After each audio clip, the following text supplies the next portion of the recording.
ordonnance de traitement et de placement, c'est que quand ça arrive, on dirait que notre vie est finie. On dirait que notre vie est terminée. Ça fait vraiment peur. Comme elle a vu que, encore une fois, tu sais, que les médicaments ne faisaient pas effet, mais elle pensait peut-être que faisait pas effet, faisait pas effet. Des fois, ça faisait rien, puis des fois, je me sentais comme bizarre. Fait que là, elle dit, bon, ben avant de partir, avant d'avoir ton congé de l'hôpital, tu vas avoir une ordonnance de traitement et de placement. À l'époque, moi, je savais pas ce que ça voulait dire. Puis, je comprenais pas non plus pourquoi qu'elle faisait ça. Puis, j'ai pas eu de référence d'un avocat. Fait que finalement, je me suis ramassée à l'Institut de santé mentale de Québec.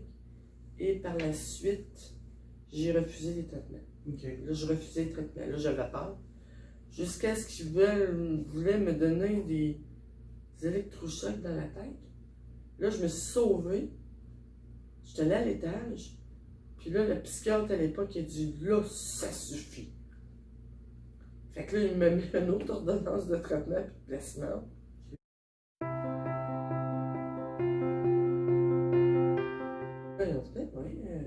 Là, j'ai tout eu l'aide nécessaire. Puis là, ben là, j'essayais de convaincre le psychiatre, qui est très dur à convaincre, que moi, les médicaments, ça ne marchait pas.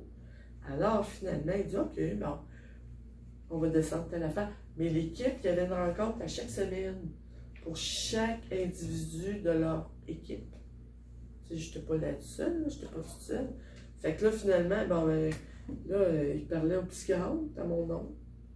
Fait que quand j'allais rencontrer le psychiatre, ben là, ça m'aidait, ben, il y avait toujours un membre de l'équipe qui venait avec moi, puis lui, il avait un feedback de ce que l'équipe interdisciplinaire disait sur moi. Puis là, ben, graduellement, ben, tranquillement, il a baissé la médication.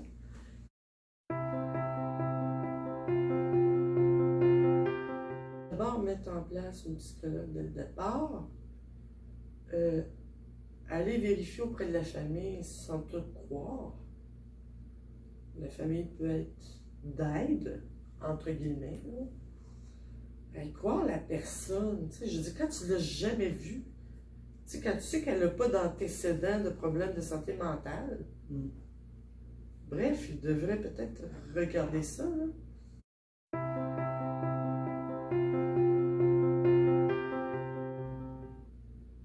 Je demanderais d'expliquer, comme je disais tantôt, d'aborder la personne calmement, gentiment, avec toute empathie, compassion. Ouais, c'est ça.